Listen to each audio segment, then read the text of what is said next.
Thank you, ladies and gentlemen. Welcome to day 2 of GamesBeat 2016. I'm Bryan.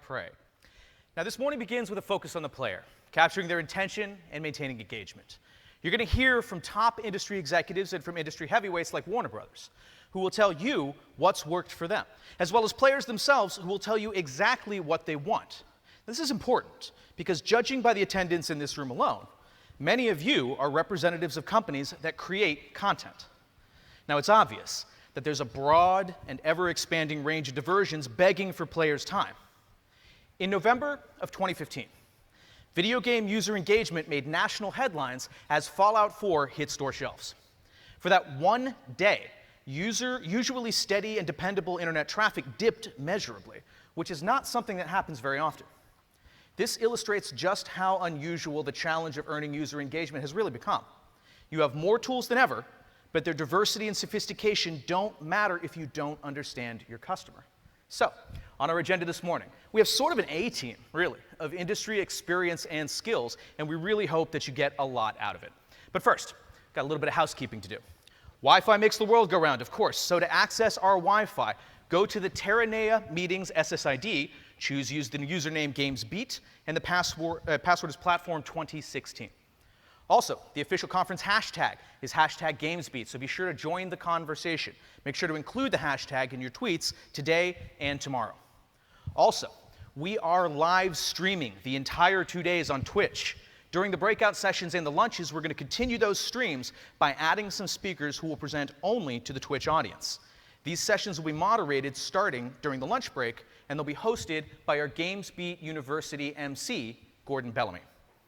All right, now we also want to take a quick moment to thank our sponsors, without whom none of this would be possible. A very, very, very special thank you to our platinum sponsor, Google. Big round of applause for Google for making this possible for us. Thank you so much. And to the rest of our sponsors, thank you again. Again, we could not do much of this without you. We really appreciate your support. All right, next on the list, your badges. Those badges are your VIP pass to everything happening here at GamesBeat.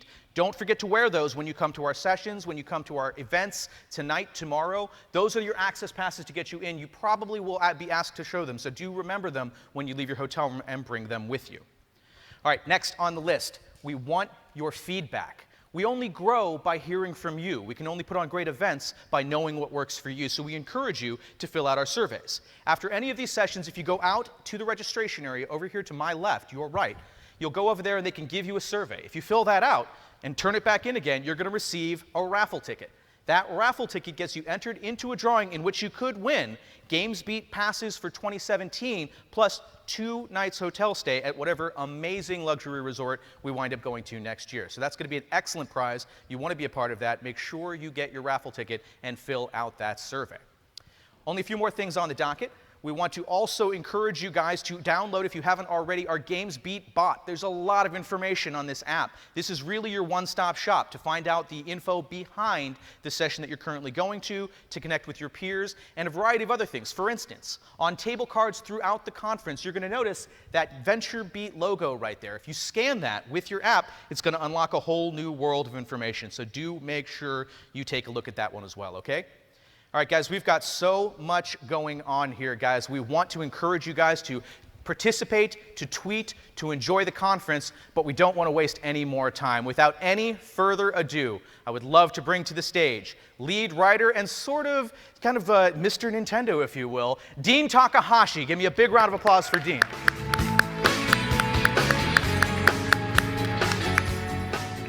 Thank you, Bryan. Thanks, everybody, for coming to day 2 here. So welcome to GamesBeat 2016. We had a wonderful start with AR VR Day yesterday. I'm so grateful so many people came for that first time event for us, and so many great speakers made great talks as well. But there's a reason we didn't pack up and go home. This is all a continuous 3-day event. Gaming isn't all about AR and VR. That's maybe 1% of the industry today. We can continue to talk about VR and AR today, and we will, but there's so much more to gaming, which is now a $99 billion business. I still believe that all of the gaming deserves a deep dive because you never know where the next Pokemon Go is going to come from. So there are 98 words, and I already said Pokemon Go. In fact, in talking about Pokemon Go, I predicted on Christmas Day 2015 that game companies would explore possibilities of augmented reality, but they wouldn't cash in on it yet. Okay, so maybe that wasn't a great prediction, as Pokemon Go is, of course, the #1 top grossing game.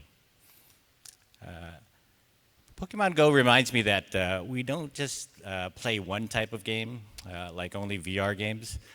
We play many kinds of games on many platforms across the whole world.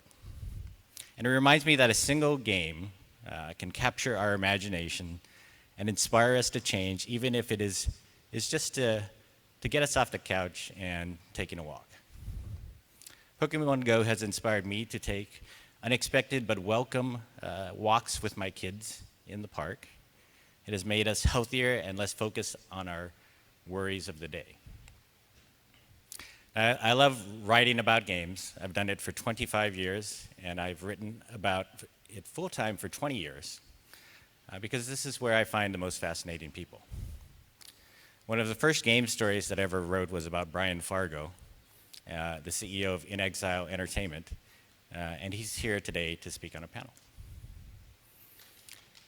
At VentureBeat, I have written 12,618 stories in the 9 years. Most of those are about games. Since September 16th, 2011, I've been writing my weekly Dean Beat column. I've written 253 Dean Beat columns now, and I missed 1 week. So that's how much I enjoy this. I've traveled from the shores of Tel Aviv to the desert of Las Vegas, from London to Shanghai. I've had a wonderful time seeing the global world of games and how they are embraced everywhere. And I always wait for that one story as inspirational as Pokemon Go, which has risen to the level of a cultural phenomenon in less than a month. I can be wrong and I can make a correction. I can write another more accurate story, but games are different. In a 30-year career, you may get 10 chances to make a game, maybe 20 if you're in mobile. We usually think about how many games there are in the app stores, counting maybe 3 million of them. They seem so disposable. In fact, if you only get a chance to make 10 or 20 of them in your life, then every one of them is precious. So you have to make them as good as you possibly can. Every game should be a beautiful experience, so make them great. This year we have a wonderful string of continuous hits in the game industry that are so worth playing. I've played the entire campaigns of Call of Duty Black Ops 3, That Dragon Cancer, Firewatch, Quantum Break, Uncharted 4, Doom, and I also played 2 missions of The Division. I also had a bunch of experiences on the Oculus Rift and the HTC Vive. I play Clash Royale every day, even after the launch of Pokemon Go. The only game I quit was XCOM 2 because it was too damn hard. The one thing I hate about these conferences is that they make me too busy to play. It's a bad day when I don't get enough time to play a round of Overwatch. But this whole cycle that I live, traveling, talking to people, playing games, creating conferences, it's taught me that to appreciate the diversity of games more than ever.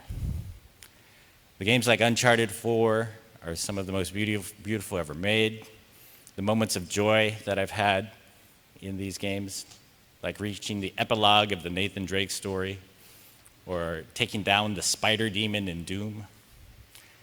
These make me more optimistic about games than ever. So going to E3 and seeing demos like Days Gone and the God of War trailer, they got me very excited about the core of the industry. The edges of gaming, where things like Pokemon Go come from, and the new territories, they also offer everybody here a new hope. So not only do I get to travel in real life, I also feel like a traveler in many virtual worlds in all of the games that I play. And from my travels, both physical and virtual, I have learned to believe in the power of creativity and diversity, both in people and ideas. Our lineup of speakers continues to be as diverse as we can make it. And I still believe that because of our emphasis on diversity, and not in spite of it, you'll find that everybody who is in this room is important. In celebrating diversity, we are not just counting what type of person is here. There are not enough women, underrepresented minorities, or LGBT people. But we are looking at individuals with diverse thinking. We're looking at people like Michael Condrey, a white male in charge of a studio of 300 people at Sledgehammer Games, maker of Call of Duty games.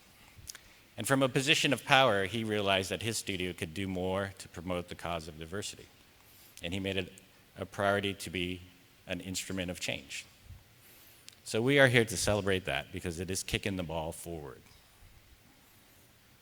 He's a part of a very interesting panel that we have that will explore the connection between creativity and diversity.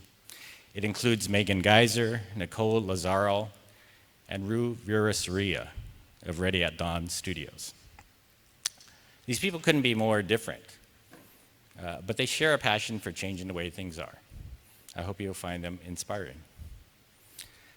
Megan is part of a new book on women in game development, a collection of essays about pioneering women in the industry.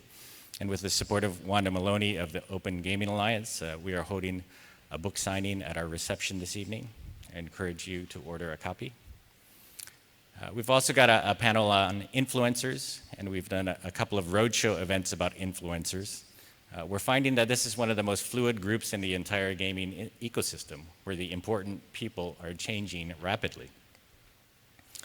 We've identified some of these people, from gamers to YouTubers to Twitch live streamers to esports team owners, and they are here. They are not all just young adolescent males without a lot of social skills. We're a different kind of media from what they represent, for sure, at GamesBeat. But we share a strategy with them about trying to be influential. Indeed, our own report by analyst Stuart Rogers and an independent report by Tracker found that we are among the most influential game journalists in the world. Our team includes Jeff Grubb. I think I have you guys stand up where you are. Jeff. Our news writer, Jason Wilson, our managing editor. Mike Minotti, our staff writer and community manager. And Giancarlo Valdez, our freelance writer. So I'm also glad that my family is here for the first time at a GamesBeat event. I have 3 daughters. They're out there in the middle. I said last year, after so much internet hate, that we would have to put that far behind us if I were to ever consider recommending that my daughters work in the game industry. Now, I thought that was a great story to hammer home my point about diversity. Well, my oldest daughter, Tanya, went ahead and spoiled that story by getting some work in the game industry anyway.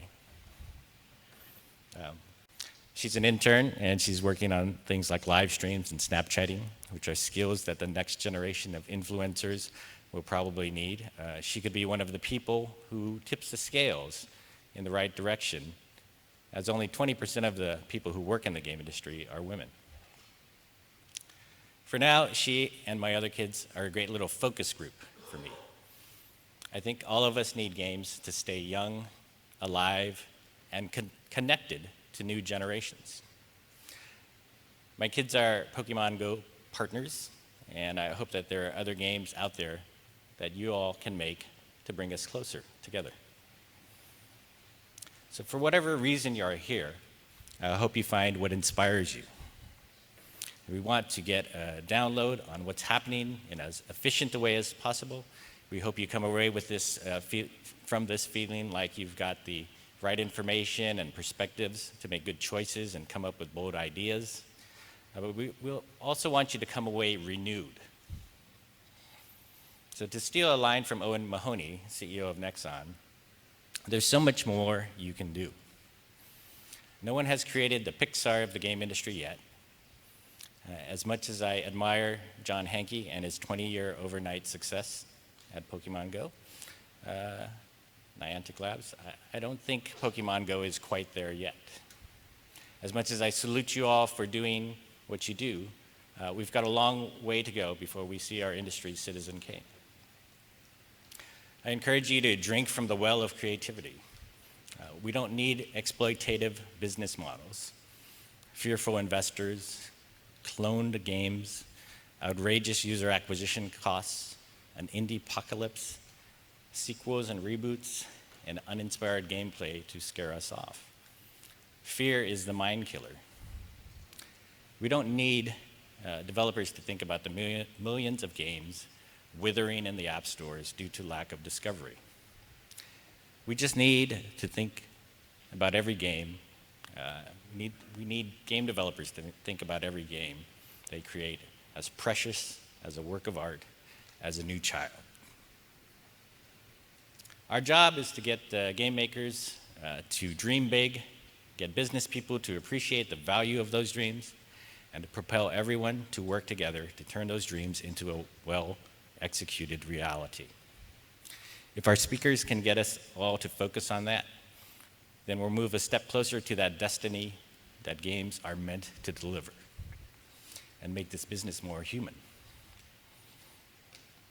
I'd like to thank all the people who made this happen and recruited their peers to come, including our very helpful advisory board and the speakers themselves. We're still doing a calculation on who among the speakers sold the most tickets for us, because the winner of that contest will get an HTC Vive. I'd like to thank our VentureBeat staff like Heather Klein, Megan Pulver, Stacy Cohen, Matt Kotler, Rob Harper, Heather Ausiaki, Liza Saordia, the rest of our great team, our AV and production partner at Watermark. Thanks also to Matt Marshall, Philippe Koss, Aaron Golden, Stuart Rogers, photographer Michael O'Donnell, and once again, our crew of GamesBeat writers. I'd also like to thank my wonderful wife, Nancy, and my kids, who are right in the middle. I forgot to mention that we have GamesBeat University that will happen during the breaks. We're going to keep our live stream camera going. Gordon Bellamy is going to moderate about 7 different talks that will happen for the live stream only. And we're going to have a continuous all-day broadcast on the live stream. So without further ado, welcome to the Platform Awakens.